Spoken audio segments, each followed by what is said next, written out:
দিয়ে এই কচু বাটা করব। কচুগুলো ভালো করে পুড়িয়ে নিয়ে এই নেটের কাপড় দিয়ে ভালো করে চিপড়ে নিয়েছি।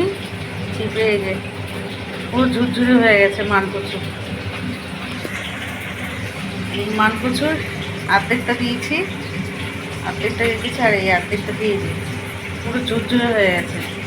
এবার নারকেল দিয়ে সর্ষে দিয়ে বাটবো কাঁচা। এই নারকেলটা ফাটিয়ে নেবো। বাপরে বাপ, ছিটকে গেল। নারকেল ফাটানো হয়ে গেল। নারকেল দিয়ে এই নারকেল কুড়িয়ে নিয়েছে, তো এই যে পুরোনো দিয়ে কুড়িয়েছে।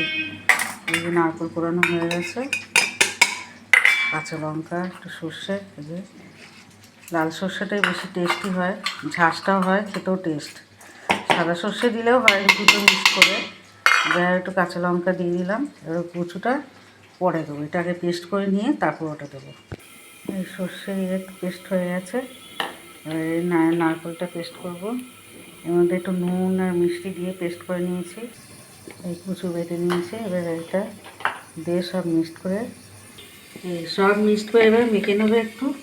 সর্ষের তেল অনেকটাই লাগে, যাই হোক আগে একটু দিয়ে দিয়েছি।